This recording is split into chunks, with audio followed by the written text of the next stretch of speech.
Good morning. This is Herbalist Leila. I have to keep my voice down because I'm in the garden and I don't want the dogs to bark. So I hope you can hear me.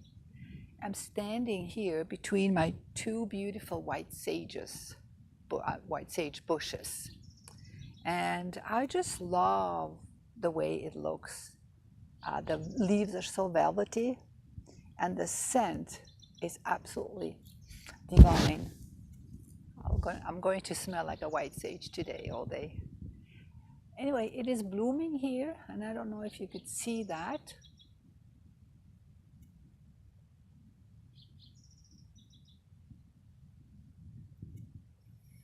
I fell in love with white sage years ago when I was traveling in California. And all I could think of driving home back to Arizona, how I could possibly grow this beautiful plant here in my garden in dry, hot Arizona. And so I did a little research, and then I ordered several plants from Crimson Sage. I'll leave the post below so you can go and check them out.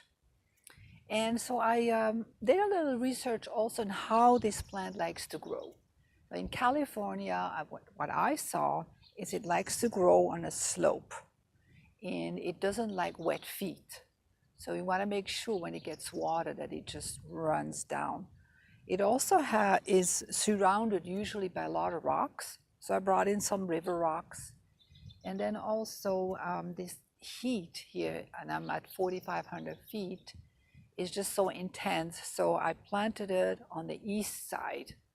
So it gets a little bit of shade in the morning from this cypress tree. And in the afternoon, I have this wall here.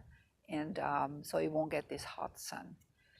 So these two plants, I bought about 6 or 8 plants, and I planted them everywhere. And of all the 8 plants, these 2 really grew nicely. And I think I planted it maybe around 2003, 2004, and it's really doing so well. I like to use the white sage for smudging.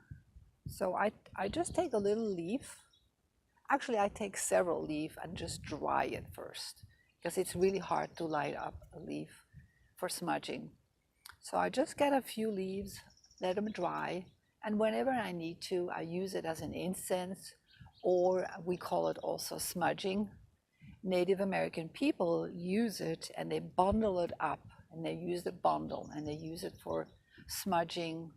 Smudging is really good when you are in a situation where you are disturbed or upset. It just kind of removes these vibes. So it's really healing. And above all, it smells wonderful. So I hope I can encourage you to grow some white sage too in areas you may think it may not work. So make sure you get plenty. It's nice to bring in a whole family. And I'm sure 1 or 2 will thrive in your garden as well. So I hope you have a wonderful day, and I'll talk to you later. Ciao mit